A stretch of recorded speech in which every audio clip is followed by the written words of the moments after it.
1. In the beginning, God created the heavens and the earth. Now the earth was formless and empty. Darkness was on the surface of the deep. God's Spirit was hovering over the surface of the waters. God said, "Let there be light," and there was light. God saw the light and saw that it was good. God divided the light from the darkness. God called the light day, and the darkness he called night. There was evening and there was morning, one day. God said, "Let there be an expanse in the middle of the waters, and let it divide the waters from the waters." God made the expanse, and divided the waters which were under the expanse from the waters which were above the expanse, and it was so. God called the expanse sky. There was evening and there was morning, a second day.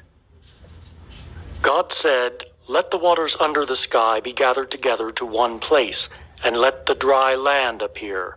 And it was so. God called the dry land earth, and the gathering together of the waters he called seas. God saw that it was good. God said, "Let the earth put forth grass, herbs yielding seed, and fruit trees bearing fruit after their kind, with its seed in it on the earth." And it was so. The earth brought forth grass, herbs yielding seed after their kind, and trees bearing fruit, with its seed in it after their kind. And God saw that it was good. There was evening and there was morning, a third day. God said, "Let there be lights in the expanse of sky to divide the day from the night, and let them be for signs and for seasons and for days and years. And let them be for lights in the expanse of sky to give light on the earth." And it was so. God made the two great lights, the greater light to rule the day, and the lesser light to rule the night. He also made the stars. God set them in the expanse of sky to give light to the earth, and to rule over the day and over the night, and to divide the light from the darkness. God saw that it was good. There was evening and there was morning, a fourth day. God said, "Let the waters swarm with swarms of living creatures, and let birds fly above the earth in the open expanse of sky." God created the large sea creatures, and every living creature that moves, with which the waters swarmed after their kind, and every winged bird after its kind. God saw that it was good. God blessed them, saying, "Be fruitful, and multiply, and fill the waters in the seas, and let birds multiply on the earth." There was evening and there was morning, a fifth day.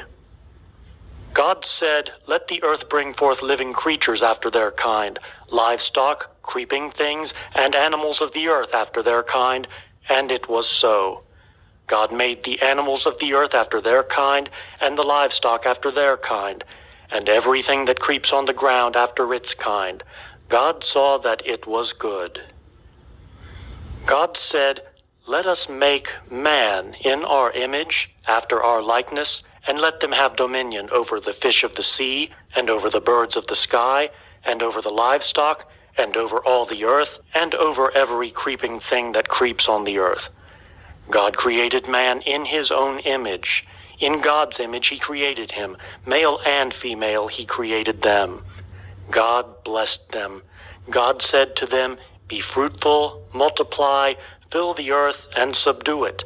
Have dominion over the fish of the sea, over the birds of the sky, and over every living thing that moves on the earth."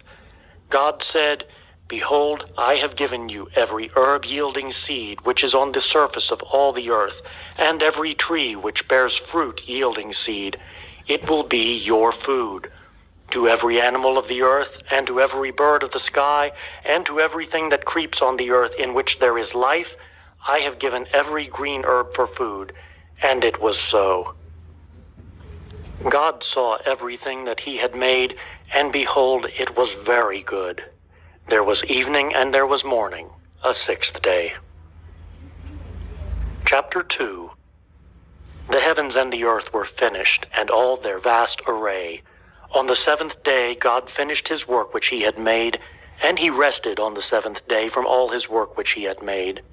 God blessed the seventh day and made it holy, because he rested in it from all his work which he had created and made. This is the history of the generations of the heavens and of the earth when they were created, in the day that Yahweh God made the earth and the heavens. No plant of the field was yet in the earth, and no herb of the field had yet sprung up, for Yahweh God had not caused it to rain on the earth.